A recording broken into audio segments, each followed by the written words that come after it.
Morning, sir. Morning. Since the Brexit, you're no longer allowed to take certain foods to Europe, like meats, fruits, vegetables. Delays at borders, more checks and tougher restrictions. So far, that's the only apparent impact Brexit's had on UK citizens. Hoping to start reaping the benefits of an independent foreign trade policy, British Prime Minister Boris Johnson is waiting for Brussels to activate their post-Brexit trade deal. I've made it absolutely clear to our EU friends and partners that we want to make our relationship work, but it is also absolutely essential that there should be untrammeled free trade exchange of goods, people, services and capital through all parts of the UK, and we will do everything we can to ensure that that is the case, including, as I've said in the chamber before, and to his honourable colleagues, including invoking Article 16 of the protocol if that is necessary. His government's also requesting that the EU waive border checks on some medicines, food and other essential items until 2023 so that the UK's recovery from the coronavirus pandemic is not impeded. But EU officials are not playing ball. European Commission Vice President Maros Sefcovic says the border checks are non-negotiable, and Brussels is delaying the divorce until the end of April, saying it needs more time to scrutinise the UK's financial and trade reforms. The Bank of England says these tactics are tantamount to locking the UK out of the bloc's financial markets. This is unrealistic and really inconsistent and dangerous, because inconsistent with practice, that is. Because as the world around us changes, so must the rules to accommodate those changes and to maintain safe openness. Experts say the UK, particularly London, will be best served by focusing on trade and investment ties with the rest of the world, not the EU, after Brexit. Brexit gives the UK the opportunity to define its own agenda. And in defining that agenda around financial services, I think what London needs to be focused on is not Frankfurt or not Paris. It needs to be focused on New York and Singapore.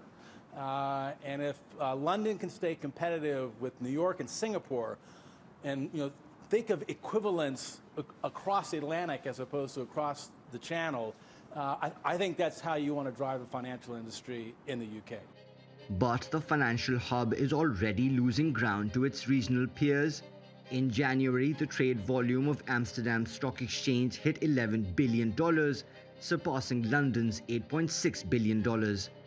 And until London finally cuts loose from Brussels, British companies may continue to fall further behind. Mobin Nasir, TRT World. For more on this, Raj-neesh Narula joins me live from London. He's Professor of International Business at the University of Reading. Welcome to Money Talks. Great to have you on the programme. So we're hearing Brussels is saying that the UK needs to do more to fulfil its commitments before implementing the post-Brexit trade deal. What exactly does London need to do to honour its part of the deal? Well, the problem here really is the Northern Ireland Protocol more than anything else. The United Kingdom has signed up to Brexit at very short notice, spent 4.5 years trying to negotiate this, and they haven't had any time to implement anything. That is to say, they haven't trained the 50,000 customs officers they need to monitor this stuff. They haven't train the public in how to utilize the online systems to register, to pay customs, to pay VAT, and so forth. So this has happened at the drop of a hat, literally. Sort of end of December, if you remember, they signed when we had Brexit. They didn't have enough time to adapt to this. And of course, I mean, the EU did offer to give them a longer transition, but that was declined. So this is very much a problem of Boris Johnson's making, Boris Johnson's government. And now there's a price to be paid. So the British government would like very much to have an extension now, but only to certain things. And the EU isn't playing ball. They're not very happy that they're being asked now to give an extension on a kind of ad hoc basis to particular issues that bother the British government.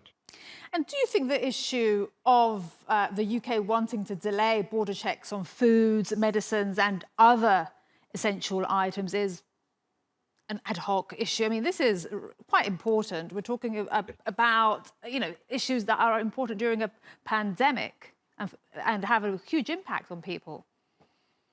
Well, yes, I mean, you are right. This is an issue. And I think the problem is this divorce, this Brexit has created a lot of acrimony, on both sides. The British government has, flip-flopped in terms of diverging regulations and insisting on having less on a regular basis.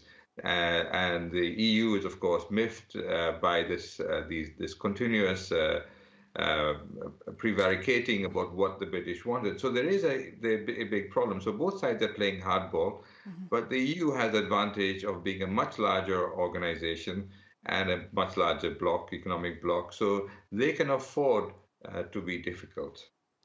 I like what you said. They can afford to be difficult. And Professor Narula, help us understand one of the big stories today in the financial media that said that the London Stock Exchange had not kept pace with other European financial markets in January. And those headlines were saying asking, had London lost its relevance? This is, in fact, a very good question, Maria. The issue really is that the EU has, because of this all comes back to the issue of divergence. The British government kept insisting that they do not want to have a convergence of regulation. They want to go their own way, and the EU insists that if European companies want to trade in the UK, they can only trade if there is equivalence. So it's sort of, they're locked out. So all European companies now have to trade their shares in European stock markets. So this is going to be a long-term problem. It isn't going to go away. The British government insists on not having equivalence, and the Europeans insist that they should be equivalent. And like with everything else, the Europeans can afford to wait a while. And Amsterdam is growing, and Milan, and so many other stock exchanges are growing. So this is going to be an ongoing problem that isn't going to go away, and we're going to see some loss of jobs because the British companies are smart enough to know that they need to have offices in Frankfurt, in Milan, in Amsterdam in order to do the trading that they want to do of European stocks. Thank you so much for explaining that. Professor Raj-neesh Narula, thank you for joining us on Money Talks.